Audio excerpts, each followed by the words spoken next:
Abra sua Bíblia comigo. Lucas capítulo 2.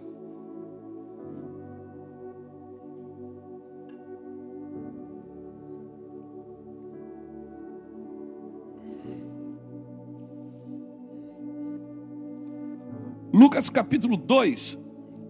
E o versículo de número 46.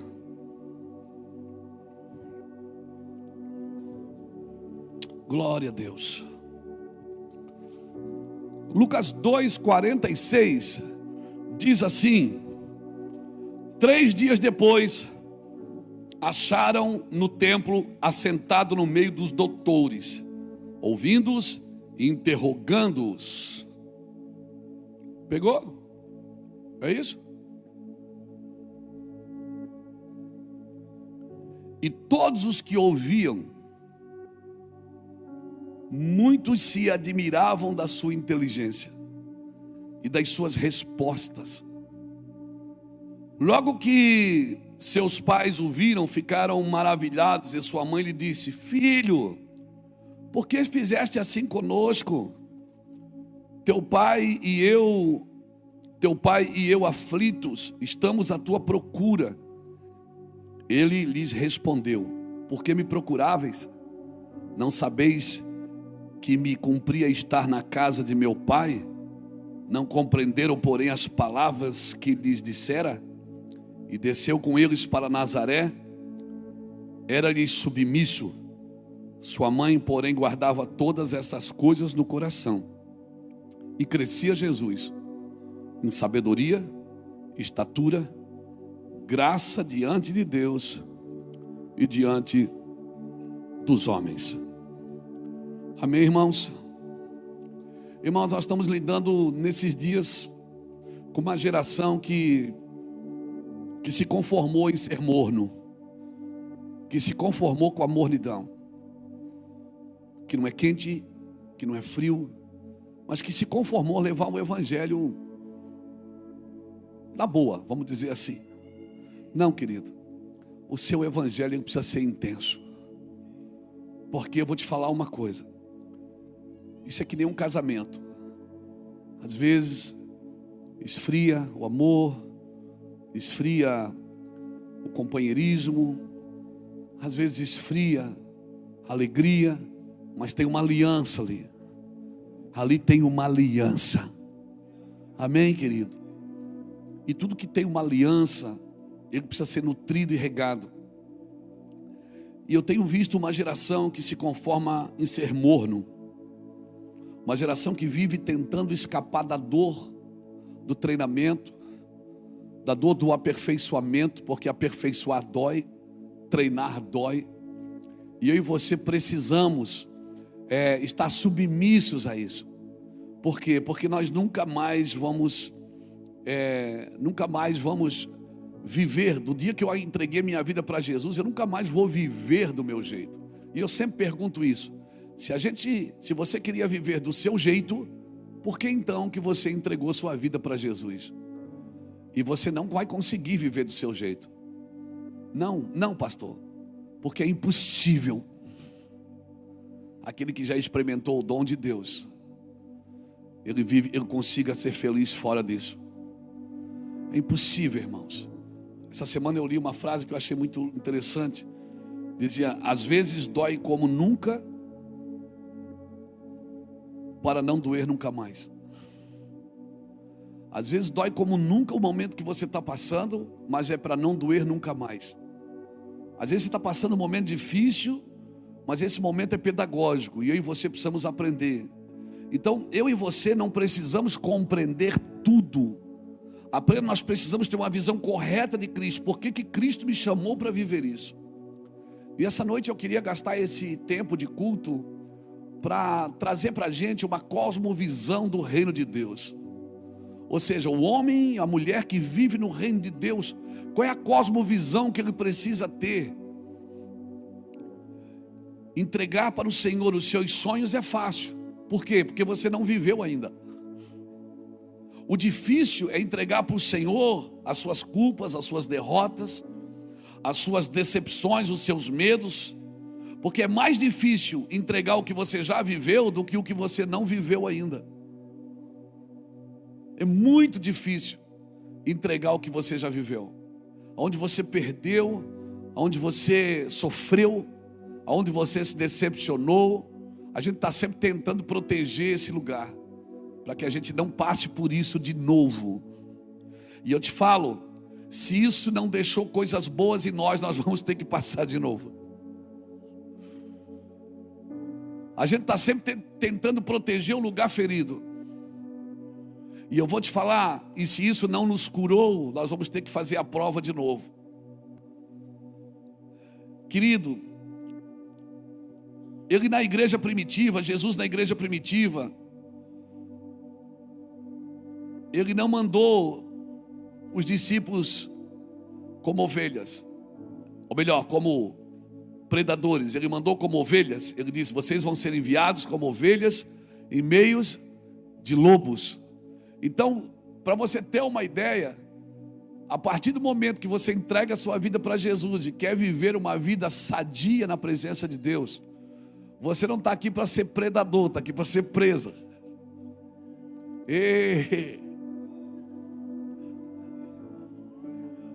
É por isso que senta todo mundo junto no mesmo lugar. É por isso que é comunidade, é igreja. Porque é pedra ralando pedra, não é tijolos. Fazer um altar de tijolos é fácil, é tudo o mesmo naipe. De pedra é difícil, porque tem pedra redonda, tem pedra quadrada, tem pedra lascada, tem pedra áspera. E você vai ter que ir uma encaixando na outra até formar aquele altar. O altar do Senhor é feito de pedra, a igreja é pedra viva, não é feito de tijolos. Se você ler Jeremias, eu creio que está na Bíblia. Se você ler Jeremias, você vai ver uma coisa: que Deus não recebia sacrifício em altares de tijolos, só em altares de pedra. Sabe o que eu aprendo aqui? Que sacrifício só é possível com pessoas diferentes. Porque é muito mais fácil eu deixar a igreja porque eu não concordo. É muito mais fácil eu sair do lugar porque tem muita gente. Eu vou congregar em casa, eu vou buscar Deus em casa. Não, é na igreja que nós somos aperfeiçoados. Amém? É na igreja que nós somos aperfeiçoados. Até cachorro entrou aqui hoje, viu, irmão? E alguém me perguntou: por que o cachorro entrou na igreja? Porque a porta está aberta, irmão. E por que ele saiu? Porque ele entrou, ele não vai ficar aqui para sempre. Daqui a pouco você vai embora também.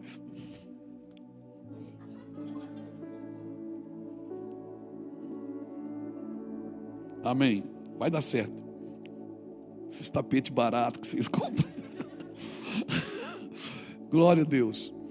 Então, na igreja que eu sou tratado, é na igreja que eu sou abençoado, é na igreja.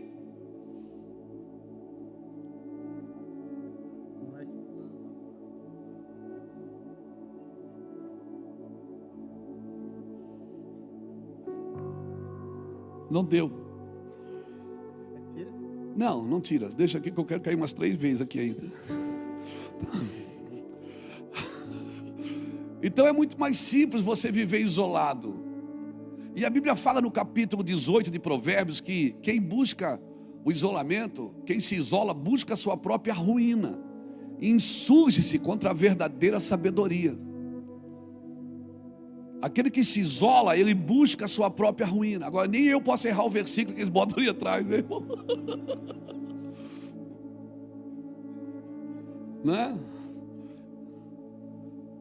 Então ele insurge-se contra a verdadeira sabedoria. Por quê? Porque a sabedoria de Deus não é bom que o homem esteja só. A narrativa negativa da criação não é bom que o homem esteja só. Isso não serve só para casamento. Isso é a unidade do corpo, é um curando o outro, trabalhando no outro. Então eu e você precisamos viver uma cultura de reino. E a cultura de reino é coletividade, irmãos. Esse texto aqui, ele representa para mim uma cosmovisão. Porque, como assim, pastor? Uma cosmovisão que você tem do Evangelho é que vai governar você. O que você vê quando você olha para frente? O que é que você vê? O que é que você espera do mundo? O que é que você espera de Cristo? O que é que você espera da igreja? O que é que você espera, irmãos? Por quê? Porque você tomará decisões de acordo com a sua cosmovisão. Qual é a cosmovisão que você tem do Evangelho? Deixa eu te explicar isso melhor. Aquela irmã querida, chamada Madre Teresa de Calcutá, uma mulher que viajou para os lugares mais pobres da terra, uma mulher que cuidava de leprosários. Um dia ela chega em Nova York, ela olha para aqueles prédios e ela solta uma frase que ficou conhecida no mundo: eu nunca vi um lugar tão pobre como esse. Por quê? Porque a cosmovisão dela era moral, não era material. Então, o que é que te impressiona? São coisas ou são vidas? O que é que te impressiona? Porque é fácil às vezes impressionar pessoas ambiciosas. Quem você acha que cai no conto do bilhete premiado? É o ambicioso, irmão. Porque o ambicioso é fácil você impressioná-lo. Mas aquele que tem uma cosmovisão espiritual, que ele espera algo além deste mundo.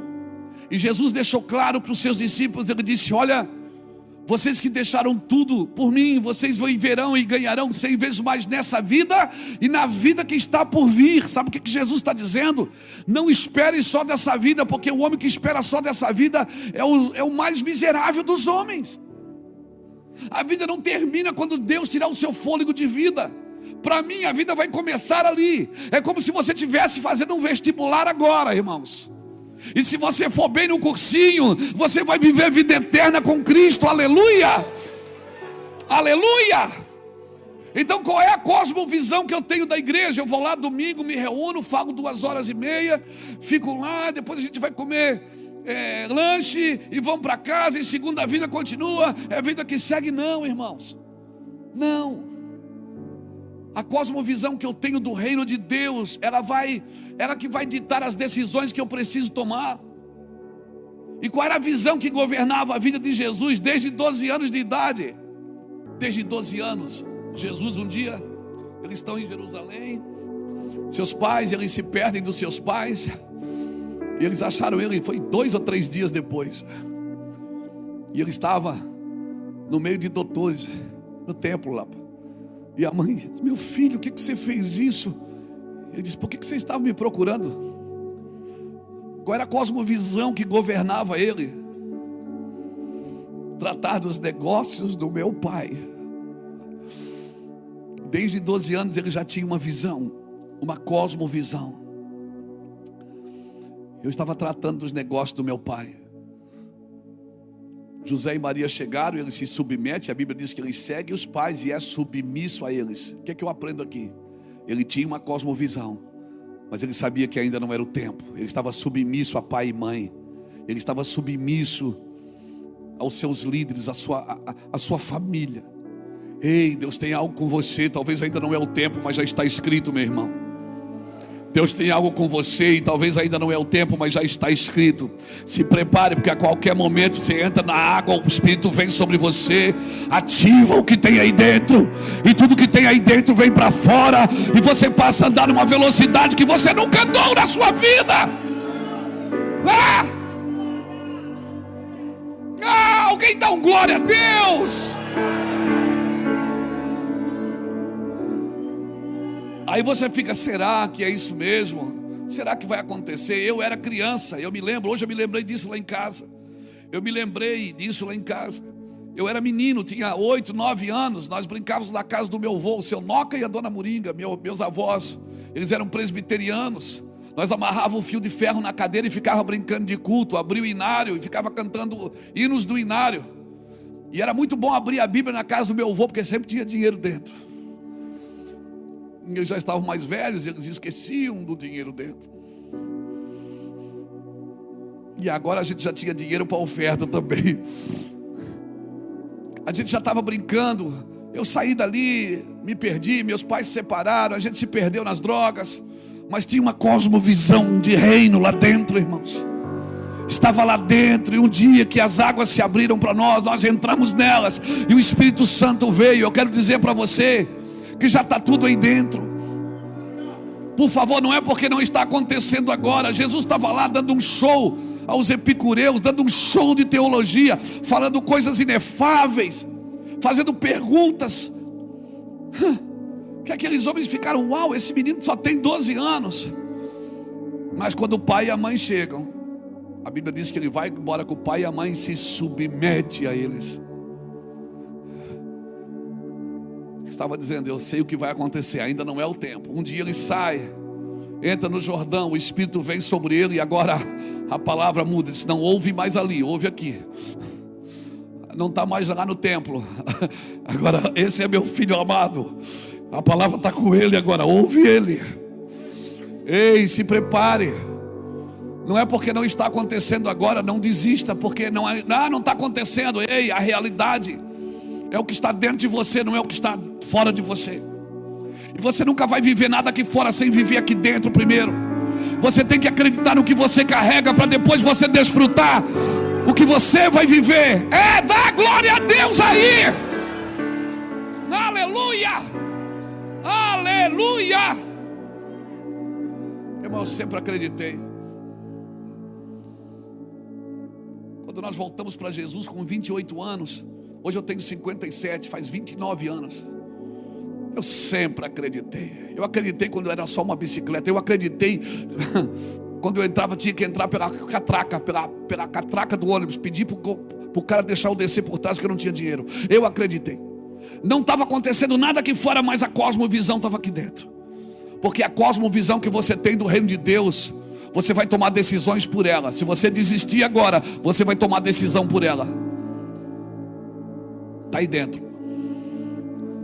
Cutuca alguém que está do seu lado e diga: está aí dentro. Sua visão não pode incluir só você. Ela não é de Deus quando ela inclui só você. Mudou aqui o tempo. Havendo despressurização, máscaras cairão ao seu lado.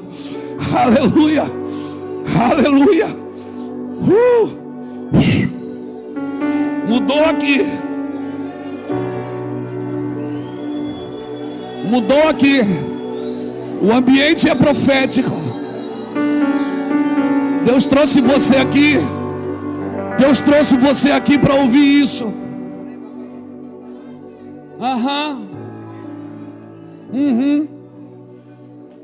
O ambiente é profético.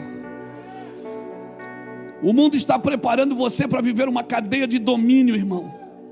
Nós estamos sendo preparados para que sejamos dominados pelo comércio, pela indústria, pela mídia, pela cultura, pela ideologia política, pela ideologia de gênero.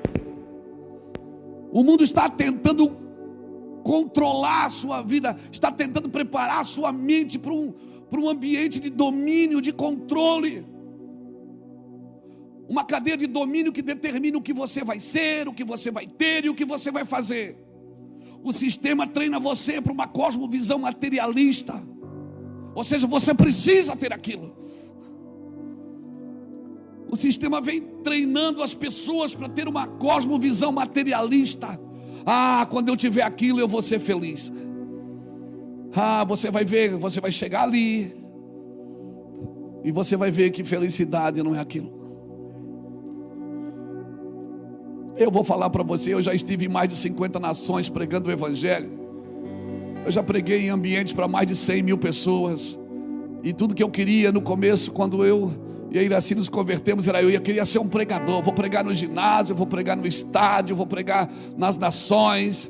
Nós já viajamos o mundo, irmãos, pregando o Evangelho. Já vimos auditórios hindus, muçulmanos, idólatras. Mas não tem lugar ainda mais precioso de se estar sozinho com Ele. O lugar mais precioso de se estar é sendo ministrado por Ele. Porque pessoas podem te aplaudir, podem te reconhecer, mas nunca te darão o que só Ele pode te dar. O que só Ele pode te dar, o que só Ele pode te dar. E tem uma coisa que Ele pode dar que ninguém outro pode dar: é nova vida, novo tempo, novo começo, vida eterna. Só Ele pode fazer isso por você e mais ninguém. Sim, só Ele pode fazer. Sim, Segura.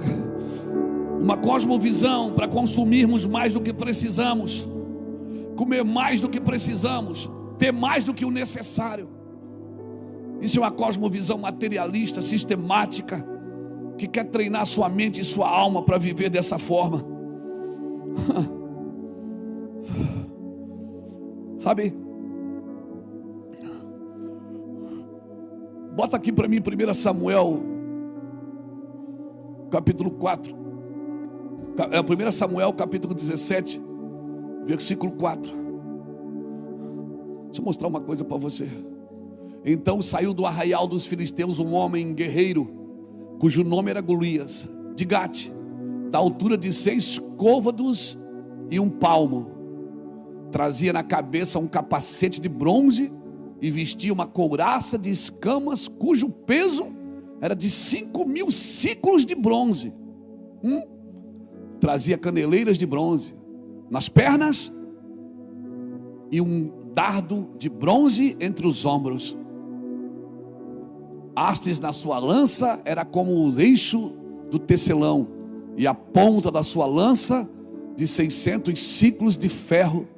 Adiante deles ia o escudeiro. Por que está tudo escrito isso aí? O capacete dele era assim, a espada dele era assim. Meu Deus, as ombreiras, a couraça. Meu Deus, você viu o tamanho dele? Por que a Bíblia declara tudo isso? Porque alguém viu e fez questão de anotar. E todo mundo olhava para aquele homem e só via isso.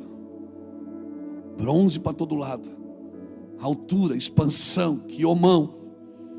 Ninguém vai vencer esse cara. Aí chega um menino de fora e consegue ver o que ninguém consegue ver. Versículo 7, bota aqui para mim o versículo 7. Ou melhor, o versículo 26, perdão. Coloca o versículo 26 aqui para mim. Versículo 26, não é o capítulo 26. Capítulo 17, o versículo 26. Então falou Davi aos homens que estavam consigo, dizendo: que farão aquele homem que ferir a este filisteu e tirar a afronta de sobre Israel?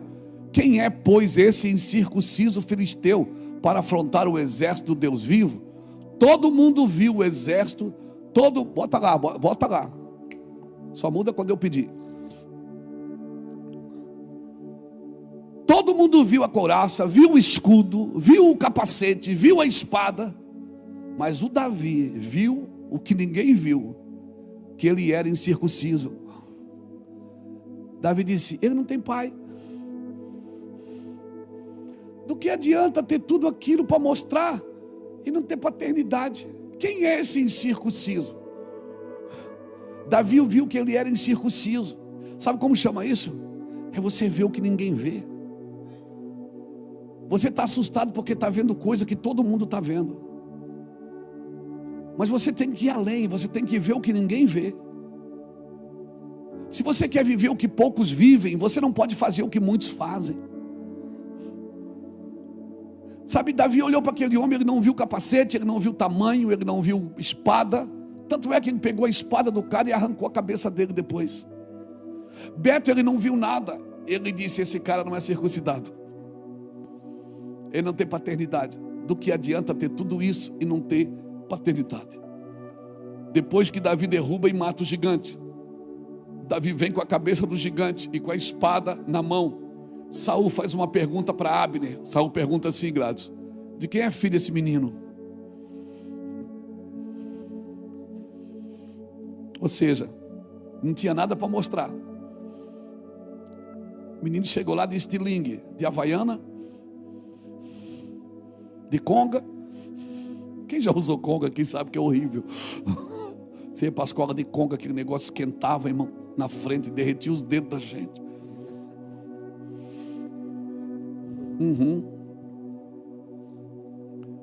Davi não tinha nada para mostrar, mas Saul percebeu que ele tinha paternidade. Sabe o que é cosmovisão? É você saber quem você é aqui dentro. Cosmovisão é você saber que você é crente em Jesus Cristo. Mas eu não tenho um carro, mas você não precisa ter agora. Talvez não é o momento de você ter. Ah, mas eu não tenho nada, não apareço. Mas o diabo sabe quem você é.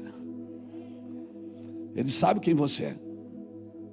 Porque quando você abre a boca ou estende a mão, o ambiente muda.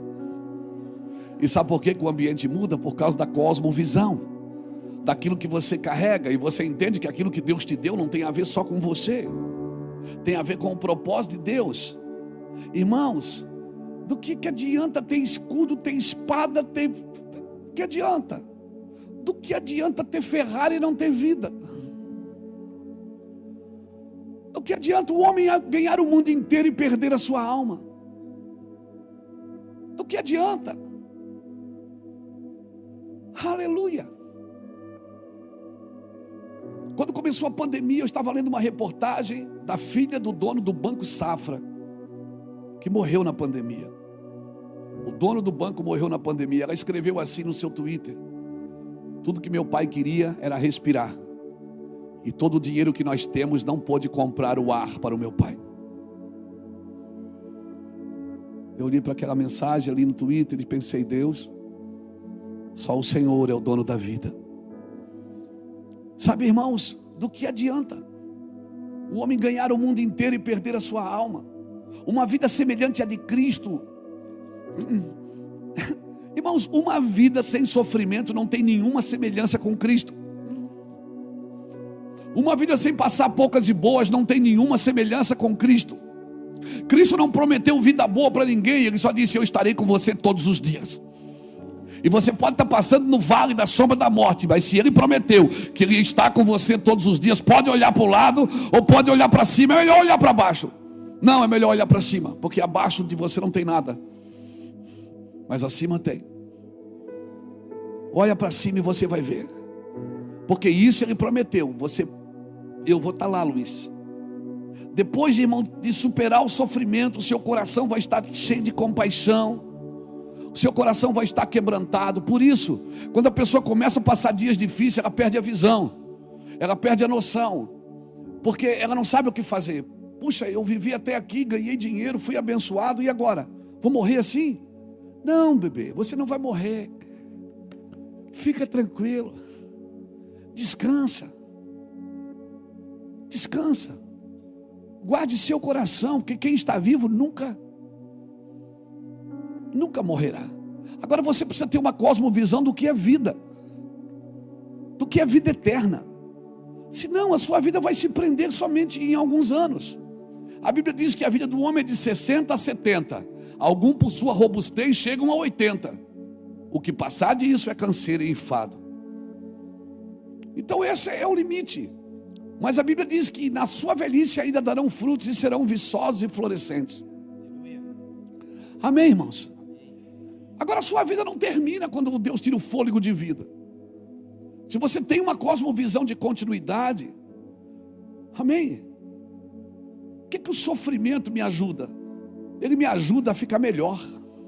Eu fico mais doce, doce como mel. Eu fico mais doce. Seu coração vai estar mais cheio de compaixão. Seu nível de perdão aumentará. Você não vai ser mais comido vivo pela culpa. Amém? Você não vai mais ser comido vivo pela culpa, porque a culpa vai bater. Amém? Mas a couraça de justiça do Senhor vai te cercar e te guardar. Irmãos, guarde isso no seu coração. Talvez você não acredite dessa forma. Talvez você tenha outra forma de crer, e eu respeito, mas não concordo. O que aconteceu me tornou no que eu sou. Então o que aconteceu precisava ter acontecido. Foi bom ser afligido para que eu aprendesse a guardar os teus decretos. O que aconteceu comigo me tornou em quem eu sou. Então o que aconteceu comigo era necessário ter acontecido. Tudo que aconteceu tinha que acontecer para eu me tornar quem eu me tornei. A Bíblia diz que nós temos o ministério da reconciliação. Depois você lê 2 Coríntios, no capítulo 5, versículo 13 a 21. Ele nos reconciliou com Ele. Então se isso tudo é para me reconciliar com Ele, a ferida é necessária. A ferida é necessária, a alma precisa ser ferida, o corpo precisa ser ferido, o espírito não, porque o espírito está pronto. O espírito está pronto, irmãos, mas a carne é fraca. É uma ilusão você achar que o estado natural correto de Deus a uma pessoa é viver sem ferida e sem sofrimento. Não tente espiritualizar a carnalidade. Não tente, está mal. Está mal, você tem o direito de ficar mal. Tomara que não seja hoje. Mas você tem o direito de acordar mal. Você tem o direito de não estar bem naquele dia. E como é que eu faço? Quando você está alegre, celebre. Quando está triste, aprenda. Aprenda. Fecha a boca. Fica quieto. Se você quer usar um colete, não adianta, irmão. Vou mergulhar, vou usar um colete para não naufragar. Vou botar um colete para não tomar bala. Vou proteger o meu fracasso. Vou me proteger do fracasso e da mágoa. Querido, quem faz isso certamente não conhecerá o verdadeiro amor de Deus. Se nós não sabemos quem nós somos, nós não vamos fluir como devemos. Se eu não sei quem eu sou, eu nunca vou fluir como eu devo. Agora, quem eu sou está naquele que me criou. Eu não descubro quem eu sou olhando para mim. Eu descubro quem eu sou olhando para Ele, porque nele está a minha identidade. Foi Ele que me criou.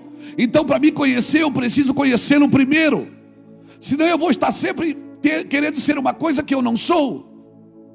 Mas quando eu olho para Ele, olharam para Ele e foram iluminados, e os seus rostos não ficaram confundidos. Porque quando você olha para Ele primeiro, Ele te organiza naquilo que você tem que ser, que você tem que ter e que você tem que fazer. Meu irmão, isso é evangelho. Pastor, mas eu tenho muito orgulho. Eu também tenho.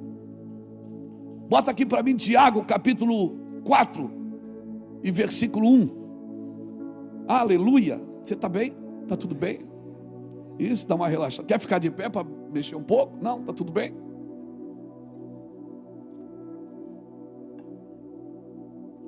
Tiago 4:1 diz assim: de onde procedem as guerras e contendas que há entre vós? De onde senão dos prazeres que militam na vossa carne? Cobiçais e nada tendes, matais e invejais e nada podeis obter. Viveis a lutar e a fazer guerras, nada tendes porque não pedis. Pedis e não recebeis porque pedis mal, para esbanjardes em vossos prazeres. Infiéis. Algumas traduções dizem adúlteros. Não compreendeis que a amizade do mundo é inimiga de Deus? Aquele, pois, que quiser ser amigo do mundo, constitui-se inimigo de Deus. Ou supondes que em vão afirma as Escrituras, é com ciúme que por nós anseia o Espírito? O que está escrito aqui? Que o Espírito tem ciúme de mim? Quando você trai ele por alguma outra coisa, ele tem ciúme. Querido, né, irmão? Que querido, né? Ele tem ciúme. Aleluia. Que Ele fez habitar em nós.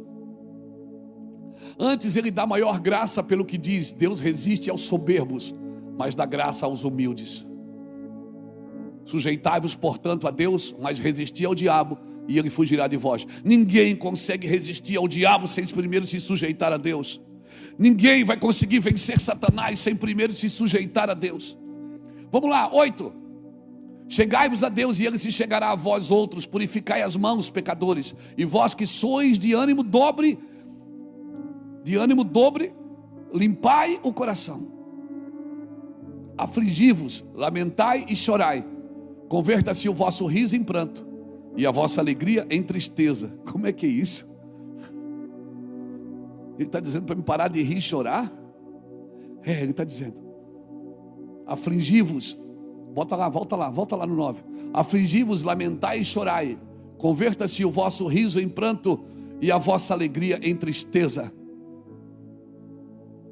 Vai. Humilhai-vos na presença do Senhor e Ele vos exaltará. O 11 e o 12 ainda. Irmãos, não faleis mal. Aqui não devia ter postado, né?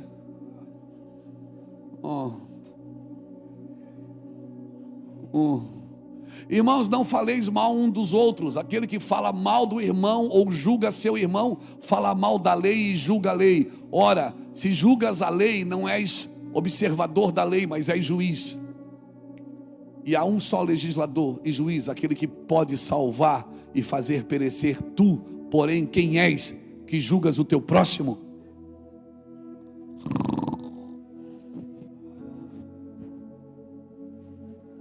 Ó, irmão, você pode repetir o uau? Glória a Deus, que uau bonito, irmão. Glória a Deus. Pastor, mas como é que eu detecto o orgulho em mim? Irmão, orgulho é que nem mau hálito. Quem tem não sabe o que tem. E sabe quem é que tem mau hálito? Quem não tem amigo para olhar para ele e dizer: cara, vai escovar o dente. Quer uma balinha? Porque se você tem amigo, você não tem mau hálito. E quem é que tem orgulho? Quem não tem amigo. Porque se tem amigo, o amigo confronta. Eu disse: cara, para, isso aí é orgulho. Não só. É orgulho. Como é que eu detecto o orgulho que vive em mim? Primeiro, quer notar? Quando você melhorou sua performance, mas não a sua busca. Você ficou bom em tudo que você faz para Deus. Paulo disse que deixava tudo para ganhar a Cristo. Paulo já fazia tudo para Deus. Ele disse que eu deixo tudo por causa de Cristo. Filipenses 3, 7 e 8. E ele chama o resto de refúgio. Então, quando você buscar o Senhor, não busque e não pergunte até quando. Busque até nada mais importar para você do que a Cristo. Quando é que eu sei que a minha busca está dando resultado? Quando eu buscar até nada mais se importar, até ele ser prioridade. Isso não vai me tornar, como chama? Uma pessoa assim que é fanático? Não, pode ficar tranquilo. A religião te torna fanática, o amor de Deus não. Amém? Você está melhorando sua performance e sua busca, e não a sua busca. Você está quebrando recordes toda semana de jejum, de oração, de ir no monte. Cara, você ficou bom pra caramba. Mas a sua busca por Cristo, por amor a Cristo, ela não alterou em nada. O que alterou foi a sua performance, o seu serviço. Seu coração está orgulhoso porque melhorou a sua performance, mas o seu coração não tem a mesma paixão por Cristo. Deus não quer que eu busque, Ele quer que eu queira buscar. Eu tenho que querer Ele. Não é só ir, é ir porque eu quero. Amém? Buscar com paixão, sem distração, com paixão sobrenatural. E o pior, irmão, práticas espirituais podem produzir arrogância. As pessoas evangélicas, pseudos evangélicas que eu conheço, que são mais arrogantes, são aqueles que têm mais práticas espirituais. Depois você lê, eu não vou ler porque tem 23 versículos, mas depois você lê Colossenses capítulo 2 inteiro, estuda na sua casa o capítulo 2, dever de casa para domingo. Colossenses capítulo 2, estude na sua casa. Você vai ver ali o cuidado que eu preciso ter, cuidado com o que vos ensina. Paulo está ensinando em Colossos, ele está dizendo: não use sacrifício da carne para gerar espiritualidade. Carne não se sacrifica, se mata. Então não adianta você sacrificar a carne para gerar espiritualidade. Não adianta. Se a santidade que nós alcançamos é só fruto do nosso esforço e da nossa performance, isso não é santidade, é orgulho religioso. Amém, irmãos? Amém, irmãos? Porque certas práticas espirituais produzem mais arrogância e soberba do que a espiritualidade. E se você ler, você vai ver Paulo dizendo que muitos em Colossos praticavam esses princípios carnais e filosóficos, usando o quê? Usando ideologias que não produzem espiritualidade. Então, quando cresce a minha performance, mas não a minha busca por Cristo, certamente isso vai gerar um orgulho dentro de mim.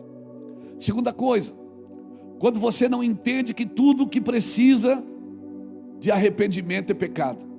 Irmão, tudo que precisa de arrependimento é pecado. Lembra quando ele fala em Apocalipse capítulo 2? Ele fala para a igreja de Éfeso. O que é que ele diz para a igreja de Éfeso? Tenho, porém, contra ti que deixaste o teu primeiro amor. O que é que ele diz? Volta e te arrepende. Então amor, falta de amor também é pecado.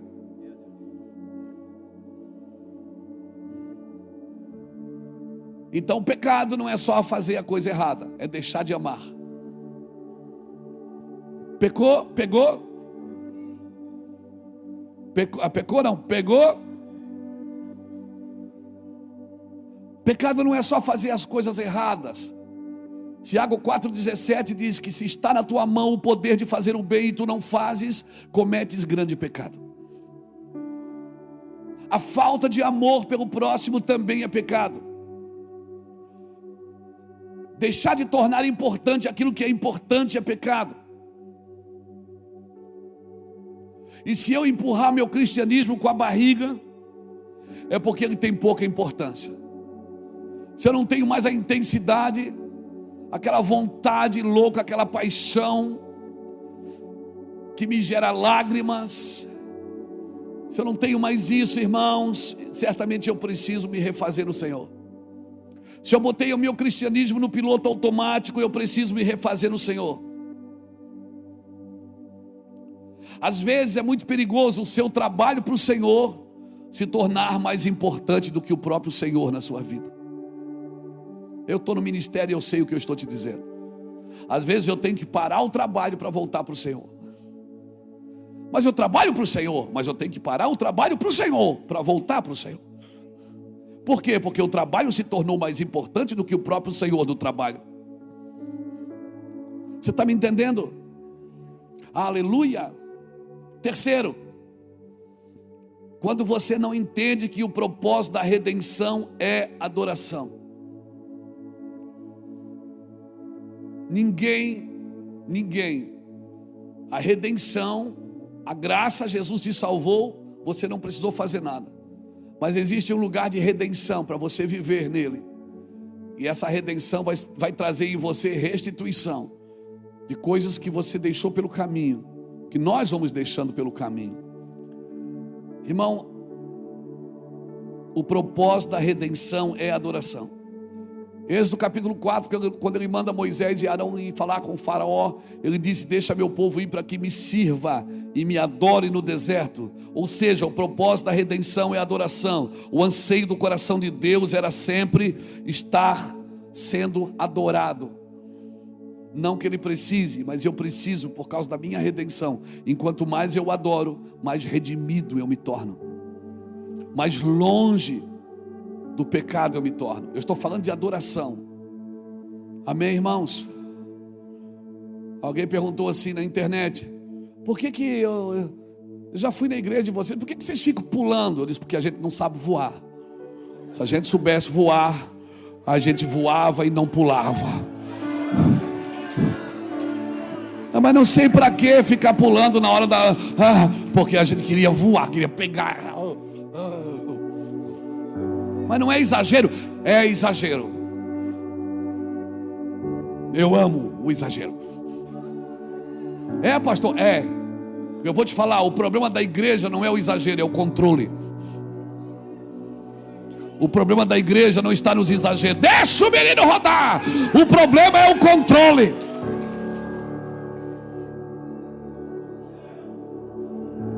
Então por que fica pulando, dançando? Porque a gente queria mesmo era voar. Eu queria mesmo era botar uma tirolesa lá de cima. E na hora de chamar o pastor Luiz para pregar, eu descer de tirolesa. Uma ideia para o templo novo. Exagerado. Mas para que isso? É bom, irmão. É bom. O cara mais exagerado da Bíblia, que adorava a Deus, exagerado, que tirava a roupa, que tirava a coroa, que dançava, que pulava. Sabe como é que ele é conhecido na Bíblia? como maior adorador das Escrituras, como homem segundo o meu coração. E também sabe como é que ele é conhecido na Bíblia? O maior guerreiro, porque adoração e guerra caminham juntas. Quanto mais você adora, mais guerreiro você se torna. Aleluia, alguém está me entendendo aqui? Então pula, dança, irmão, corre, fica à vontade. Aleluia, aleluia. Você está muito sóbrio.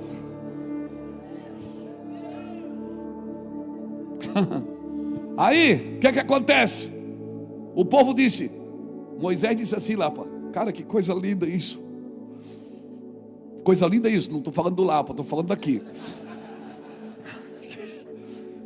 Moisés diz assim para Faraó: deixa meu povo ir, para que me adore. Aí sabe o que Faraó faz? Não, eles estão ociosos. Aumenta o trabalho deles. Sabe quem é que aumenta o teu trabalho para você não adorar?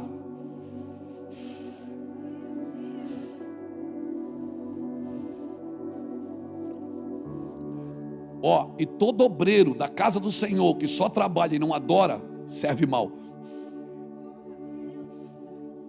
Porque serve segundo a sua vontade e não segundo a vontade de Deus. Serve do seu jeito. Ninguém dá glória a Deus para o pastor Luiz. Dá glória a Deus aí para Jesus. Deus está falando com você. Todo servo ele tem que ser adorador. Se não der tempo para fazer, a gente faz amanhã. Mas por favor, não saia do altar. A Maria sempre escolhe a melhor parte, irmão. O trabalho da Marta é importante, mas a Maria sempre, ninguém tira ela dali. Não tire ela dali, deixa ela ali. Mas tem que fazer a obra.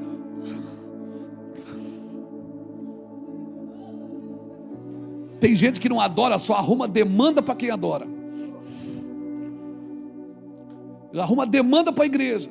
Quer que a gente trabalhe o dia inteiro, todo dia. Não, irmão. Deus nunca vai se zangar com você porque você gastou meia hora a mais buscando a Ele. Deus nunca vai se zangar com você porque você disse, cara, hoje eu precisei ficar com Deus. Sabe, Deus falou comigo. Eu abri a Bíblia, rapaz, Deus falou comigo. Mas, meu irmão, tinha tudo para fazer aqui.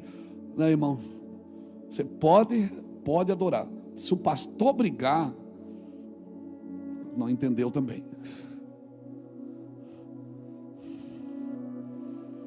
Deixa eu te falar uma coisa.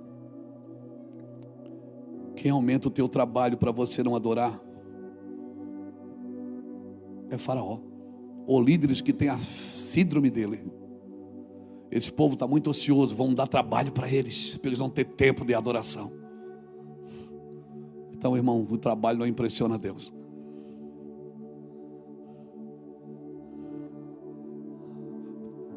Estou adorando. Mas está cheio de coisa para fazer. Faça você.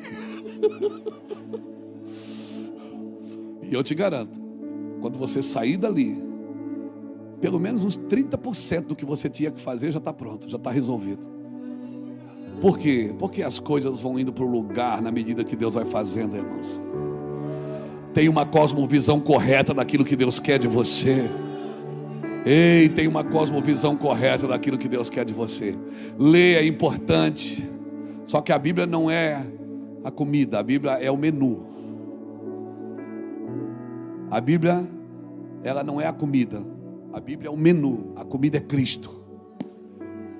Quem come da minha carne e bebe do meu sangue, esse permanece em mim. Você não se alimenta da Bíblia, você se alimenta de Cristo. A Bíblia é o teu menu. Você está me entendendo? Então vai para casa comer de Cristo hoje, irmão. A quarta coisa que eu identifico, que ainda tem orgulho em mim, quando você substitui profecias por frase de efeitos. Tem uma profecia reinando sobre a sua vida. Não substitua. Você vai viver o que você diz, não o que você ouve. O que você ouve muda você, o que você fala muda tudo ao seu redor. E a profecia diz: eu abalarei céus e terra. Eu abalarei o Rio Grande do Sul. Eu abalarei Santa Catarina. Eu abalarei o Brasil. Eu abalarei o Oriente. Eu abalarei o mundo, para que o inabalável permaneça. Tem coisas inabaláveis que precisam permanecer, e aquilo que pode ser abalado será. Então guarde isso no seu coração. E a quinta coisa e última: como é que eu identifico orgulho em mim? Quando você tem vontade de fazer, mas não tem uma palavra para fazer. E você pega tudo e joga tudo em cima da sua vontade. Eu tenho uma vontade, mas não tenho uma palavra. Só a vontade pode deixar um rastro de problema. O dom que recebemos do Senhor pode se tornar um obstáculo para nós mesmos, se usarmos fora da palavra. O dom é para usar dentro da palavra. O dom é para usar dentro da ordem. Amém, irmãos? Tem um texto que eu amo muito. Isso mexeu muito na minha vida muitos anos atrás. O Salmo 73, do verso 1 ao 17. Quando o salmista está dizendo: eu tive inveja dos soberbos. Eu tive inveja dos soberbos. Ele disse: porque o Senhor prospera eles, o Senhor dá tudo para eles. Aí no versículo 21 a 28, você vai ver ele falando outra coisa. Ele diz: até que eu entrei no santuário de Deus. Aí no verso 25 ele já diz assim: o que tenho eu além de ti, Senhor?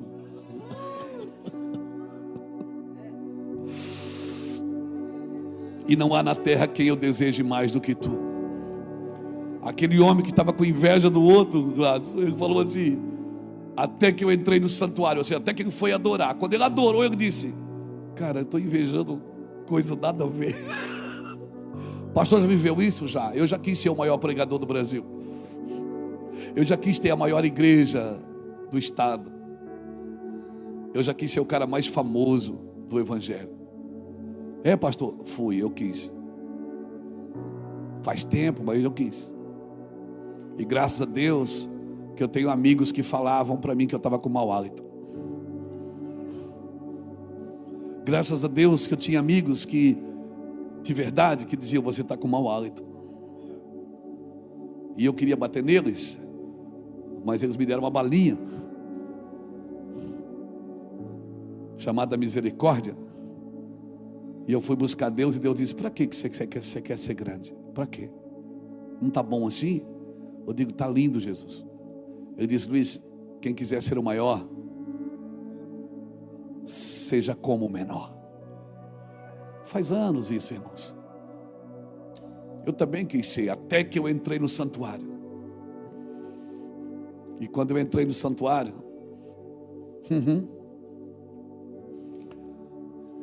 eu também disse o que o salmista disse: quem tenho eu além de ti? Quem tenho eu além de ti? Textos como esse, como de Jeremias capítulo 12, versículo de 1 a 5, depois você lê.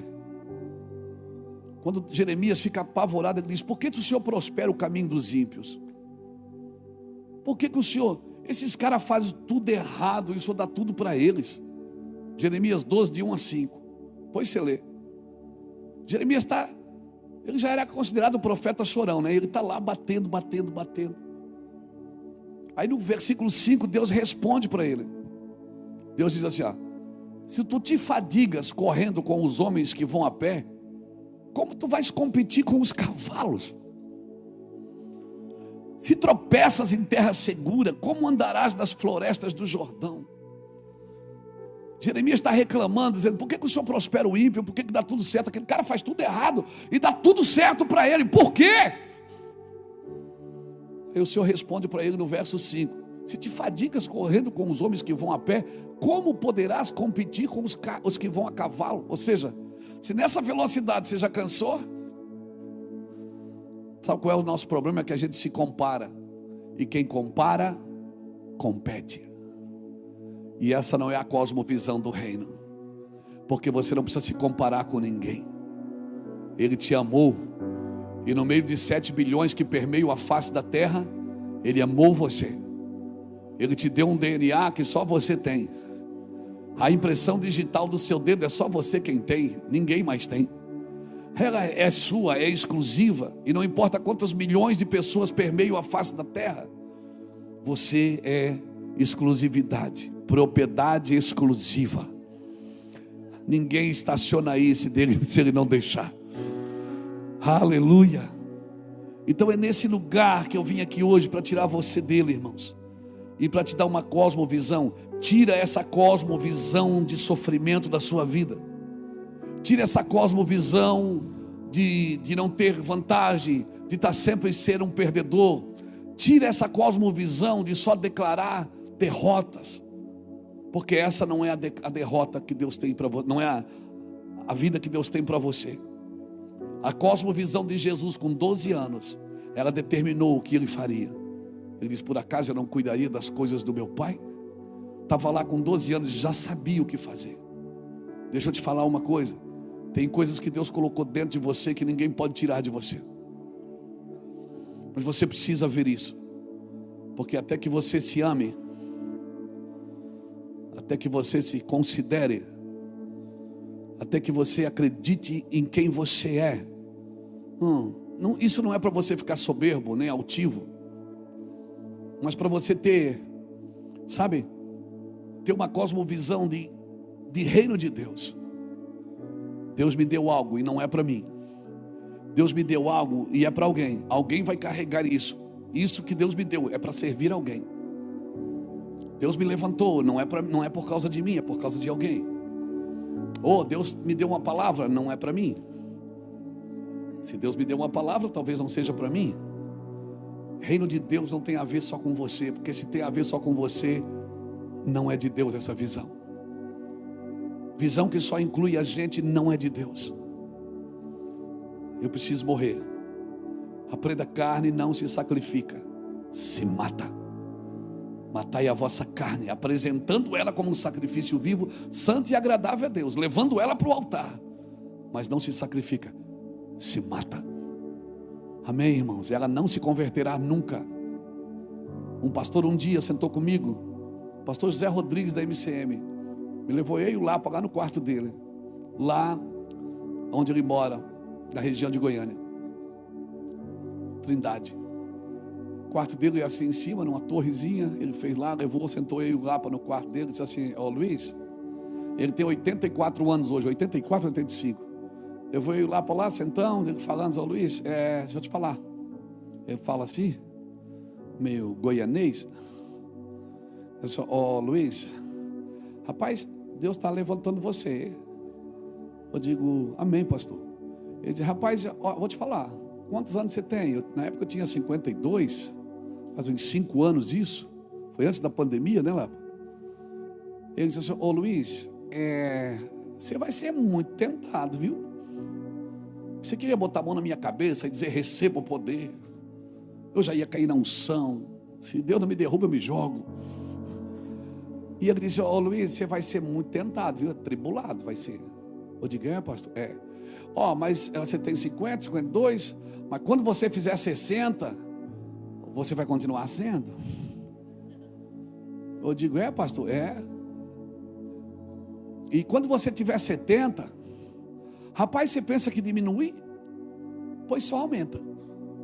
Eu digo: não, o senhor está brincando. Ele disse: rapaz, eu vou fazer 80 anos. Na época eu ia fazer 80. E você sabe que o diabo não desistiu de mim ainda. Rapaz, eu estou um velho, 80 anos. Aquela palavra entrou no nosso coração. Deixa eu te falar uma coisa, irmãos. O diabo nunca vai desistir de você. E dá glória mesmo. Porque significa que você é um tomahawk, uma arma perigosa na mão de Deus. O diabo nunca vai desistir de você. E ele não vai trabalhar para você fazer a vontade dele, ele vai trabalhar para você fazer a sua vontade. Irmãos, tenha uma cosmovisão de reino coletiva. Pense no que Deus te colocou, aonde Ele te colocou e por que Ele te colocou. Isso não tem a ver com você. Isso tem a ver com o plano eterno de Deus, tem a ver com as próximas gerações. Deus vai te dar por causa da tua geração. que precisa ouvir o que você tem, precisa ver quem você é. Amém? Amém? Quero deixar essa palavra, muda esse conceito de sofrimento, de miséria. Muda. Tem gente que tem cara de prejuízo, irmão. Cara, olha pro cara, ele tem cara de derrota, de prejuízo. Por quê? Por quê? Porque ele se faz de coitado. Ele tem cara de prejuízo. Ele já entra no negócio para perder. Tudo que ele vai fazer, ele se derrota mesmo. Ele está sempre esperando uma tragédia. Ele vai viajar, ele espera que o avião caia. Ele vai viajar, ele espera bater o carro. Por quê? Porque já aconteceu tragédias com ele. Ele está sempre esperando uma nova. Mas nessa noite, se ouvires a voz do Senhor teu Deus, eu quero declarar sobre a sua vida, meu querido, que Deus vai mudar os seus pensamentos. Eu sei os pensamentos que eu tenho para você, para te dar uma esperança e um futuro. Não tenha medo. Não tenha medo. Não tenha medo. Amém? O que você já viveu é que você tem que entregar para o Senhor. Amém? Teu passado tem que ser resolvido, para o teu presente fazer sentido, e o teu futuro está garantido. Entenda isso no seu espírito. Isso é uma frase de efeito.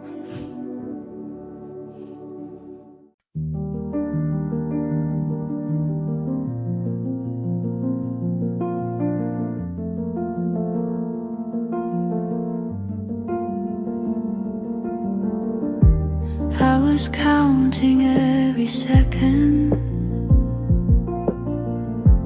like the clock was chasing me. Every thought was leaning forward, never letting stillness be. Then I felt the silence bend, found a space I missed back then. I breathe between moments, not before, not after all.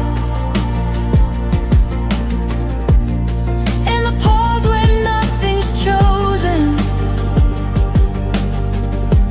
I don't rise, I don't fall. Life is wider when I notice what I miss when I run. I breathe between moments, and the moment becomes one.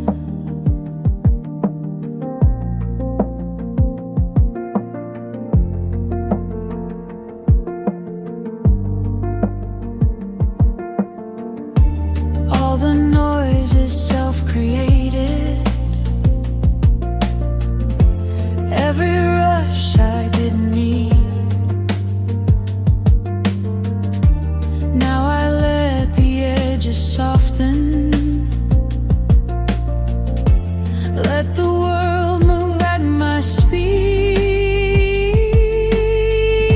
I don't hold, I don't control. I let the spaces make me whole. I breathe between moments, where the weight begins to slide. In the calm that's never spoken, I don't push, I don't hide. Time slows down when I focus on the stillness and the sound. I breathe between moments,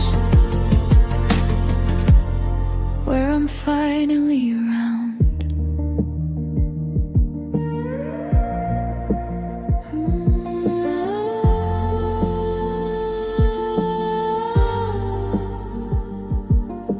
If the day keeps pulling tight, I'll rest inside the in-between.